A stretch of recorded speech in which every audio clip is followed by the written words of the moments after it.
Diving into the content, we're going to go through just a quick review of pop culture.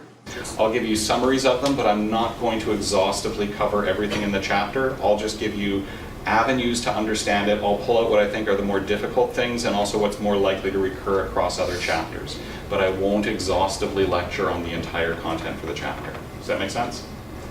Does that mean you won't be tested on the content of the chapter? Okay. So, a quick recap of what we mean by culture from where we started. This will be more or less the same, but a little bit more fleshed out this time because we're not quite as rushed. Again, the same thing for ideology, but I'll be drawing a bit more from the text. In particular, one passage he draws on that will spin out across other chapters we read through. And then a quick summary of what we have for popular culture and reminders of what's coming up next. That's the structure we have for the class. Since I know not all of you have read the chapter, I'll try to explain in a little bit more detail. We're beginning with the definition of culture from a fellow named Raymond Williams. Williams was a professor at the University of Cambridge.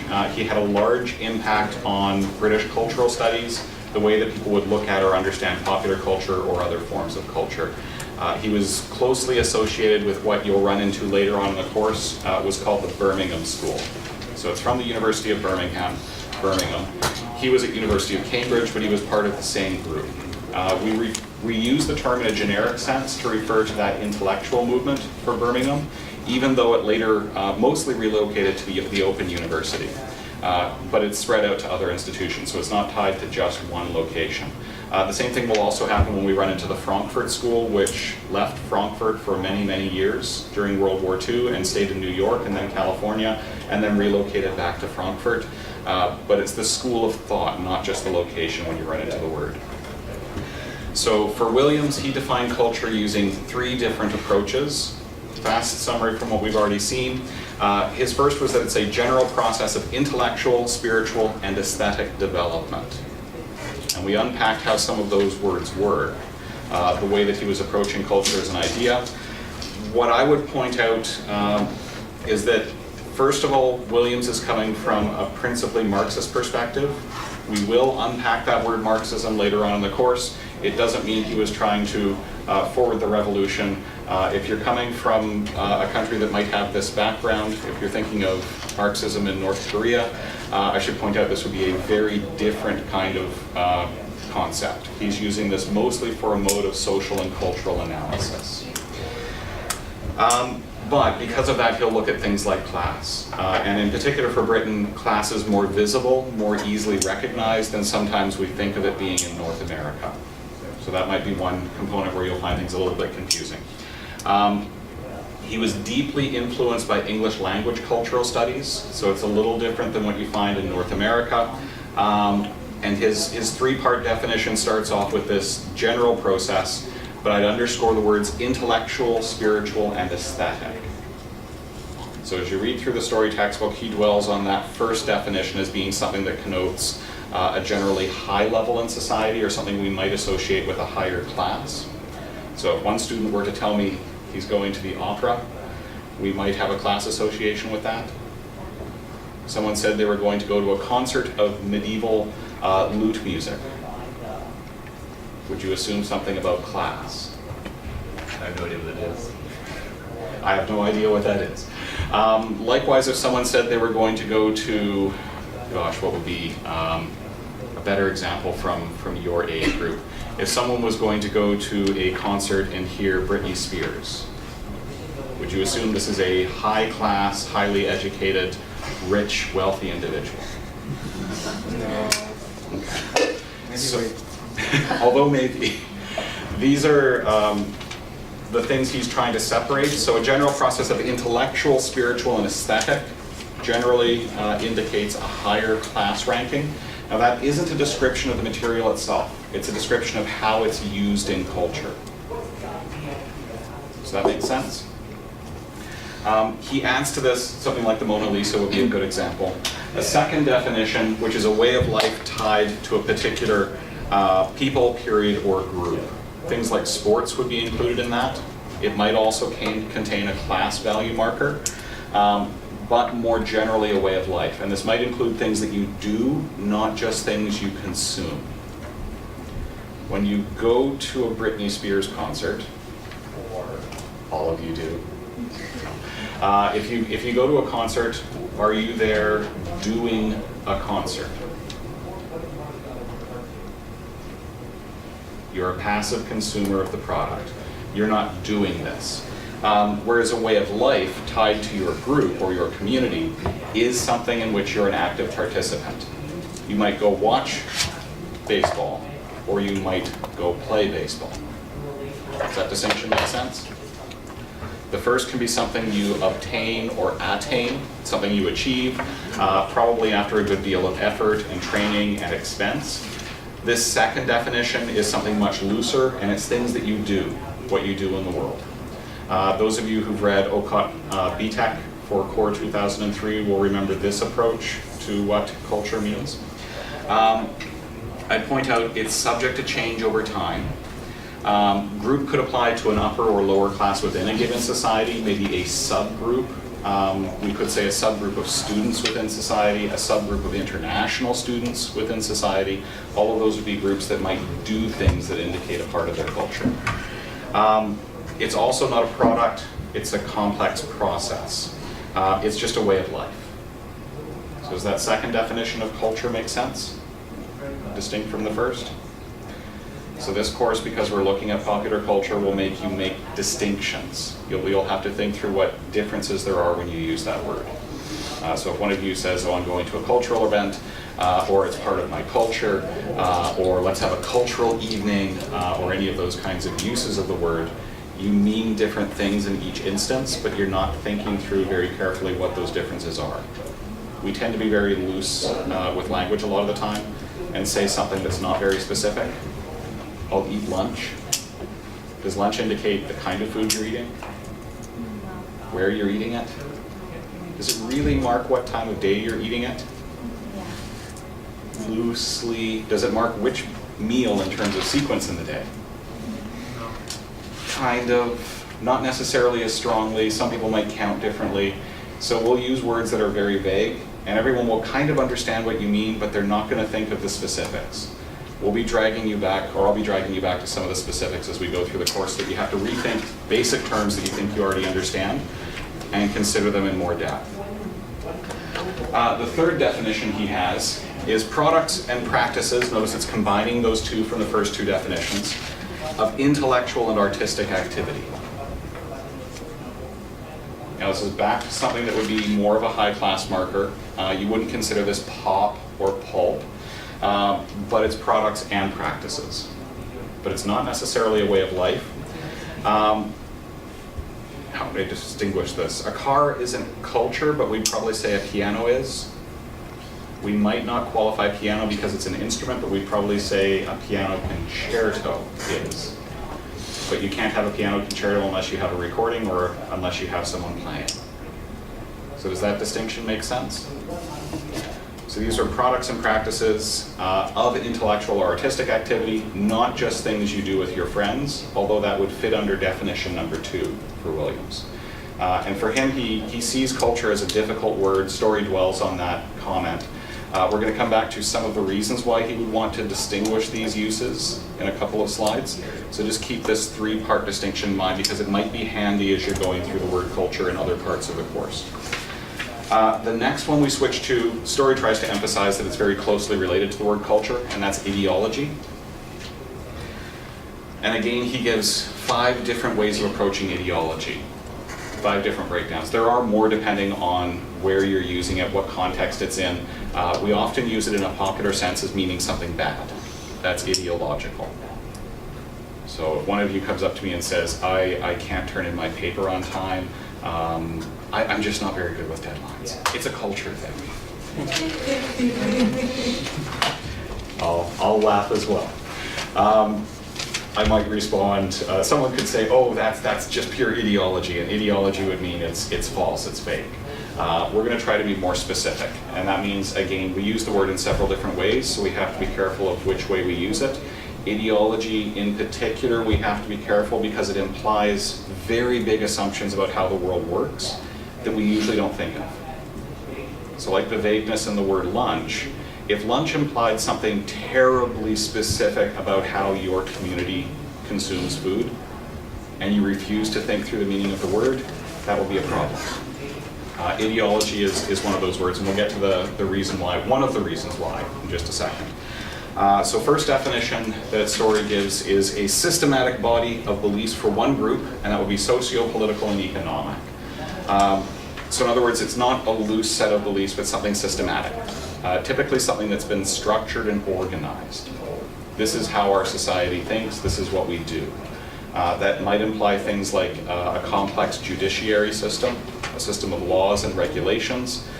We could say that there's an ideology to Fairleigh Dickinson University. It comes in your calendar with regulations about how students conduct themselves, what you do, what your responsibilities are, and so forth.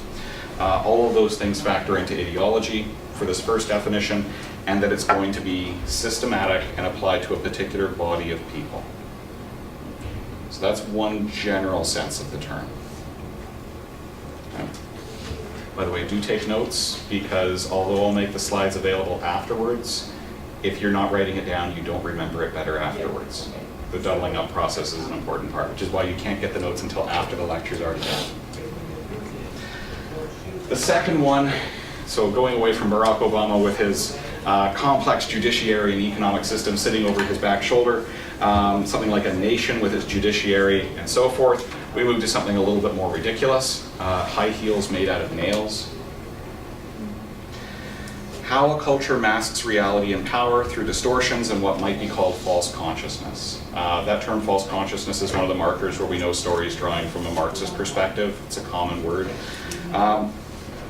This second definition marks the difference between economy and law, which are easy to look up. You can find out how an economy works, what its rules and regulations are. You can find out what laws are on the books, whether they're just laws or unjust laws, whether they're biased or unbiased laws. You can look them up.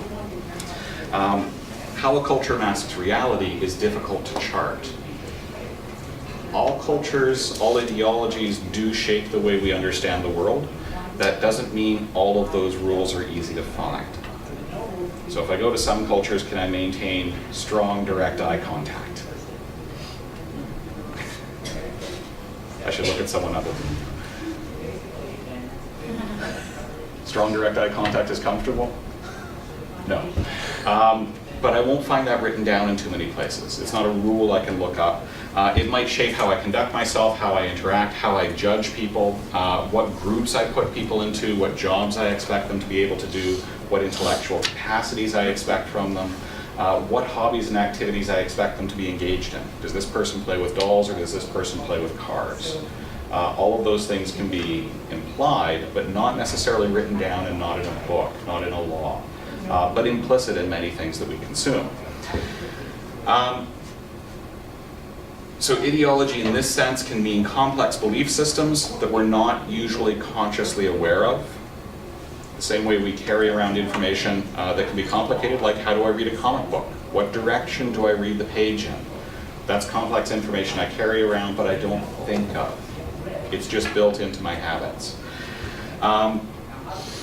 Which is unlike, say, an economy. We may feel this form of ideology more than we think about it. Do women feel more powerful if they're wearing high heels? Are you in fact weaker? That might be one issue. But we might feel compelled to do things in a particular way, dress a particular way, wear a particular form of clothing, spend a lot of time on our hair or not spend time on our hair, feel confident because of one thing we're doing, or feel a lack of confidence in another. Those are things we tend to feel, but they're not written down. Does that make sense? Okay. We use the word to mean ideas and forms of culture that might make us less able to notice systems of domination. That's the implicit part in false consciousness.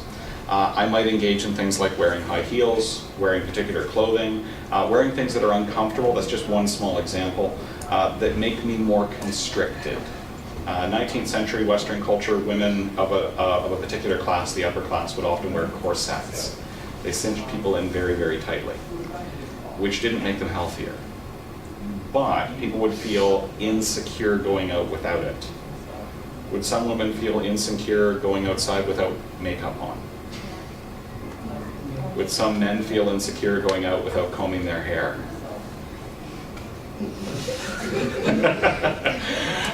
There are probably other things men might feel insecure about. I won't comment, less people in the classroom. These are all things that tend to mask systems of domination.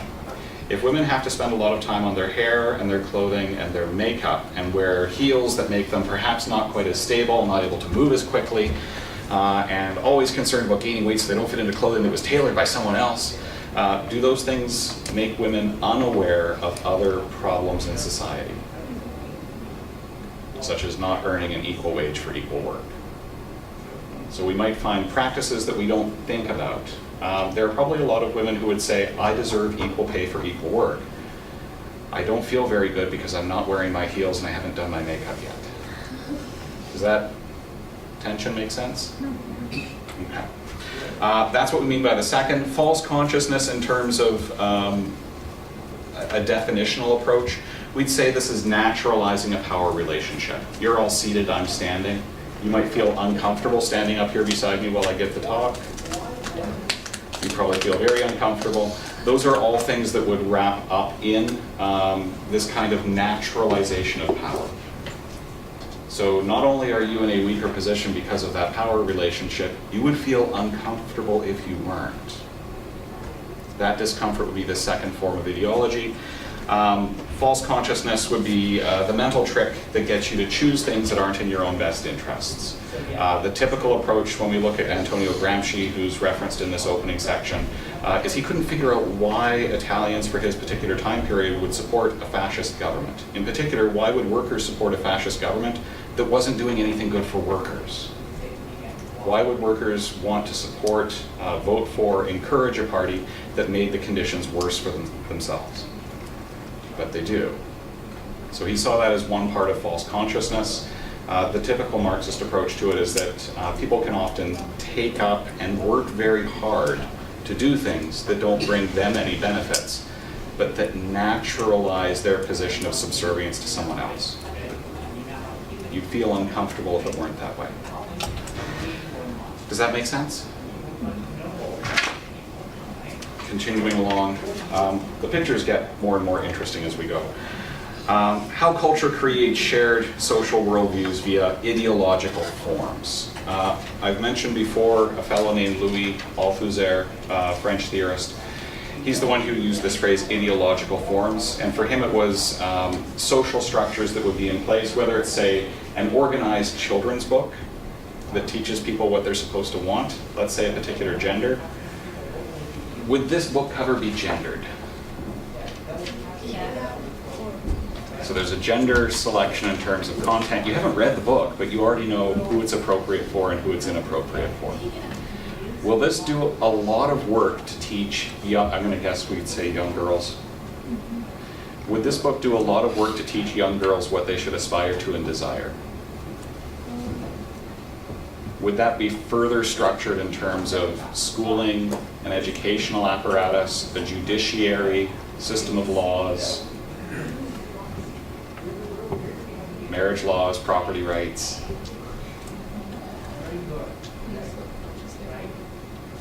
Part and parcel.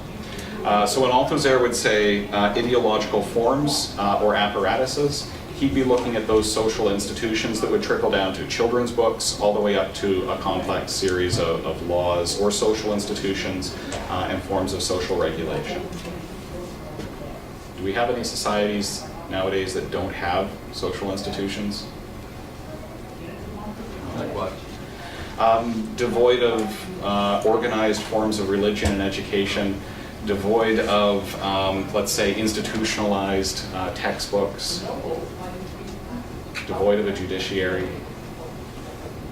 Every society has them. They'll shape the way that you think and believe things. If you know something's illegal, that will imply a particular moral value judgment. You might choose to disagree with particular laws. Let's say America prior to 1865, someone like Henry David Thoreau would disagree with the forced slavery, was the Escaped Slave Act, which was the forced return of escaped slaves. But because it's illegal, there would still be feelings about breaking the law. We might look back and say that was a moral, ethical, good thing for him to do, but violating the law does usually carry, because of its complex system of social apparatuses around it, a feeling that we're doing something somehow wrong or transgressive. For Althusser, that would be an ideological form. This will lead us back in just a couple of seconds to why they're building from a Marxist paradigm for this, but we'll go to even more risque images. So the fourth definition, ideology is the unstated cultural assumptions of a norm. You get an emphasis on this in Story when he would say something like a female firefighter. Why would you have to add the word female? You'd assume that firefighters are men. The examples Story gives include things like a gay comedian, because you assume heteronormativity for other categories. When we get to the section on gender and sexuality, you'll hear phrases like heterosexist presumption, the assumption that anyone you meet in any particular position must be heterosexual. Do we tend to assume race, ethnicity, sometimes gender, sexual orientation, gender for particular jobs and so forth, just based on the title itself? If I say American, do you assume a race? If I say accountant, do you assume a gender? Is that ideological?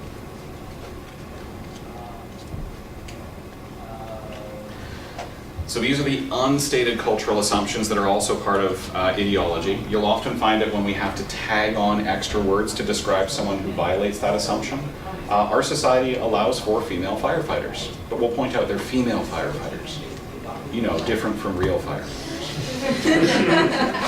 So watch for that. And these are language tricks that we don't pay attention to most of the time. They don't stand out for us, but we need to remind ourselves in order to attend to them. If we talk about the political unconscious, this is one component of what we mean by that.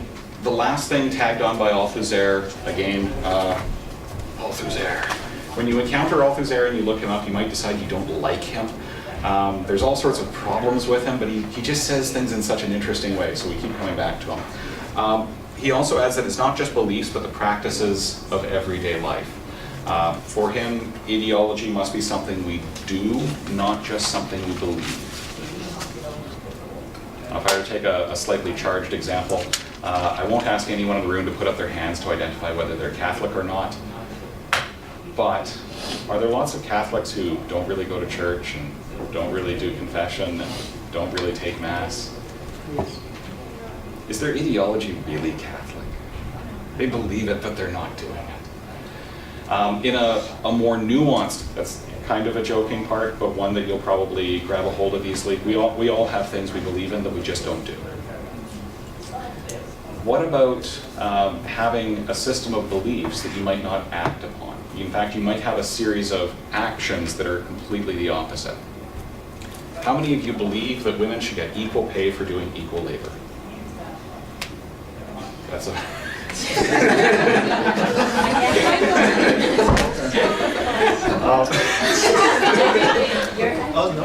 I'll assume that you would all believe in this. Good. So I will assume under my ideology that all of you would believe wholeheartedly in this belief. Yet many of you might do things that run contrary to it. How many of you don't believe in theft, or you believe theft is wrong? And does that mean you've never stolen? I received another. We have borrowed. You borrow. Why would I put Budweiser on this particular example? This is bad beer. It's terrible beer. As a celiac, I can no longer drink beer because it has gluten and I miss it.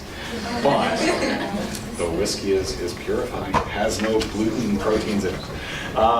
If we're looking at, say, America, this would be the quintessential American beer, American Bud. Does America have a widespread cultural opinion that says drinking is not really a good social activity? Does it have that belief enshrined in laws that raise the age of drinking so that Americans who live close to the border come to Canada every weekend, particularly Fridays and Saturdays? But do Americans consume vast amounts of alcohol and beer? In fact, more than almost any other nation. So they have a belief system in place, something that they believe in, but they have actions on a regular, everyday basis, common day-to-day practice, that violate those beliefs. We should look at what they do as also being part of their ideology. So does that distinction make sense? You might hold one belief system near and dear to your heart and cherish it, and then go out and live in completely the opposite way. So that's Althusser's last section. The reason why we would look at that is a particular passage that Story quotes from Marx. This is a very commonly used passage, and I'll pull up a couple of bits of it for attention. So you can still read it behind. I'll read out the whole thing and then go back and take a look at what's interesting in it. In the social production of their existence, this will be the typical Marxist language, men enter into definite and necessary relations which are independent of their will, namely relations of production corresponding to a determinate stage of development of their material forces of production. The totality of these relations of production constitute the economic structure of society, the real foundation on which there arise a legal and political superstructure, and to which there correspond definite forms of social consciousness. The mode of production of material life consists of the social, political, and intellectual life processes in general. The reason why a lot of scholars keep going back to this, which is from the introduction to Contribution to the Critique of Political Economy, sometimes called Volume 4 of Capital. Marx was dead by the time Volume 2 and 3, and then this quasi-Volume 4 came out. 2 and 3 are largely shaped by a fellow named Friedrich Engels. This fourth volume came out after both Engels and Marx were dead. They didn't edit it, they didn't proof it, it's drawn entirely from rough notes. So there's a lot of critique over whether this has much relationship to Marx at all. But this would be an absolutely vital passage if you happen to be in Soviet Russia, or if you happen to be in the People's Republic of China. This would be considered a crucial concept. And the reason why it comes out of those words: necessary, independent of their will, material forces of production, determinate, something is deterministic, legal and political superstructure, gives a foundation to it, social consciousness, and then material life conditions, the social, political, and intellectual life process. That last phrase is the one that sums it up. Material life conditions your social consciousness, or at least for this many years after he was dead version of Marxism. We would probably tend to think we're people. We exercise free will and reason in order to make rational, self-determining choices. And we wouldn't like to think, if I changed the home you're living in, you would make different choices. If I reorganized your workplace, you would choose differently, and think differently, and consider who you are differently. We'd be uncomfortable with that. Something heavy. If we think through what that means, when we go back to Althusser saying ideology can't be just what people believe, it has to be what they do. It's because for Althusser, he's not particularly concerned for ideology meaning what people believe in. What people think, what they believe, what they hold dear, what they feel in their heart of hearts, who cares? What do they do, and what material conditions are they in when they do it? If we change those material conditions, do we make them think differently about who and what they are? That's why I want you to be careful when you use the word ideology or culture.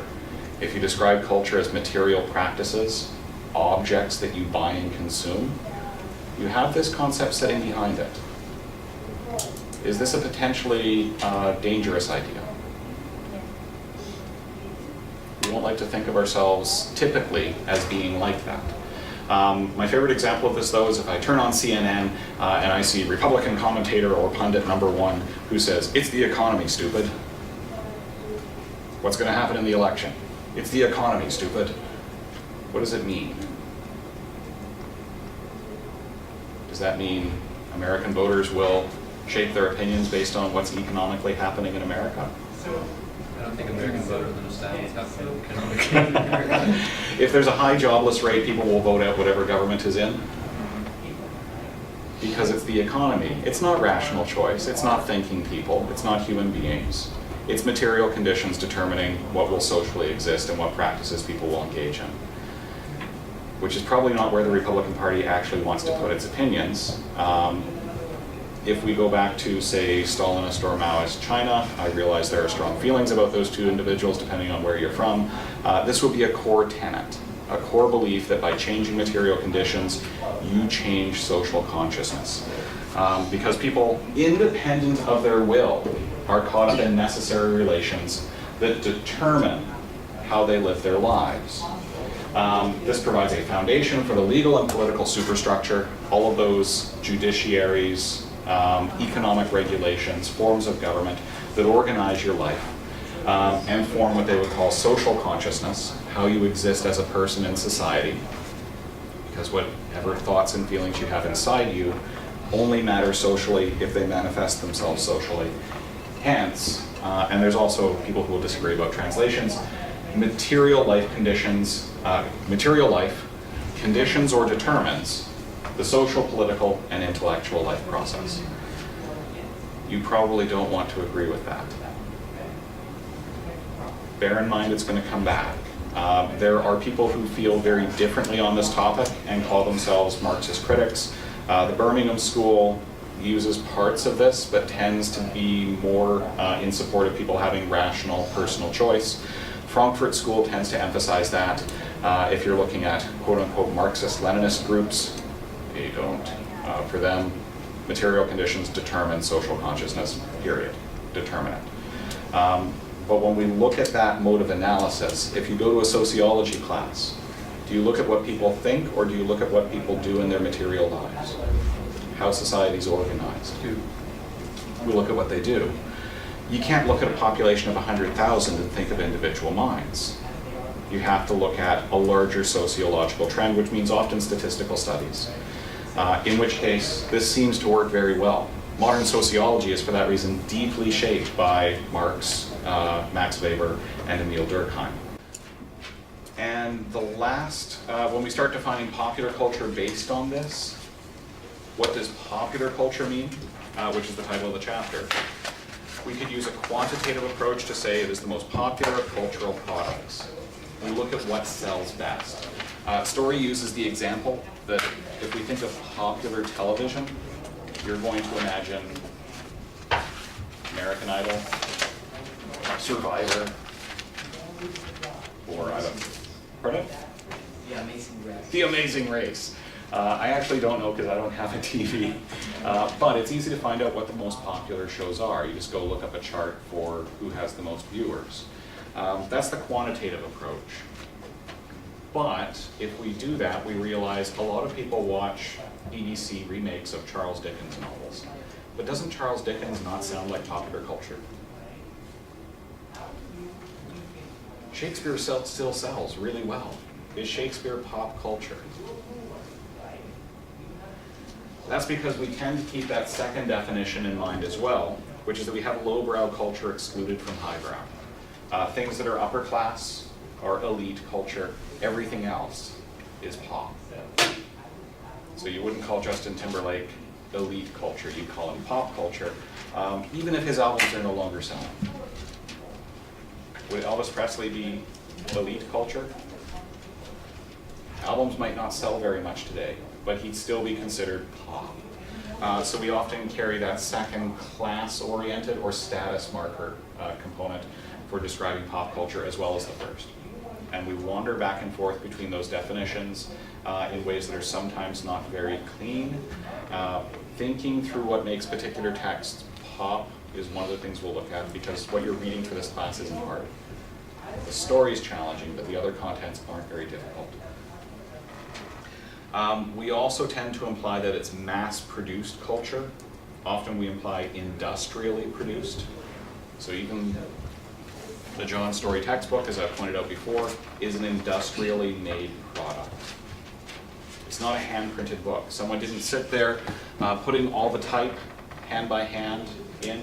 They didn't set the leading between the lines and print it or press it by hand. It's just made through a modern industrial process. So we would call it mass-produced culture or mass culture. The more mass-produced, the better, hence Harlequin, the world's largest publishing company, would be a good example. So mass-produced culture, then we'd also tend to say folk culture, which is authentic or real culture. Somehow we'd say it's not pop, it's real. People sitting around singing Kumbaya with their guitars. Not really, they sing lots of other things. That hint of authenticity might distinguish it from pop culture, but sometimes we'll let those two become the same. The last would be hegemonic culture. So when we use the word hegemony in this course, you'll get a very specific definition soon from Antonio Gramsci. Hegemony is direct, total control. Cultural hegemony is that process of ideology where you want to do things that naturalize the existing systems of power. You won't want to walk up and stand beside me. If you walk into the room partway through, you'll say, "Excuse me," rather than just strolling in, "I have an equal right to be here." You might even feel uncomfortable or ashamed, or worried that some punishment will be meted out upon you, which it will. Those are all possibilities, and that would relate to hegemony. That's a cultural system where you are self-regulating. So any kind of culture products that relate to that hegemonic system of control, too bad it's a little funny, would be part of hegemonic culture. We might say opera is not hegemonic because not enough people go, or maybe it trains us not to do the things we're supposed to. Something might become popular, but if it doesn't train us to do the right things, it doesn't qualify. And the last one, postmodern consumer culture. This is the approach to postmodernism that says the concept of distinguishing between high culture and mass culture, elite culture and commodity culture has vanished. Everything is commodity culture now. If you can't buy it, it's not a cultural product. And that's the postmodern approach. There are no more value judgments in culture. It's just some stuff that we purchase and use. Generally speaking, not things we do, but things we can buy.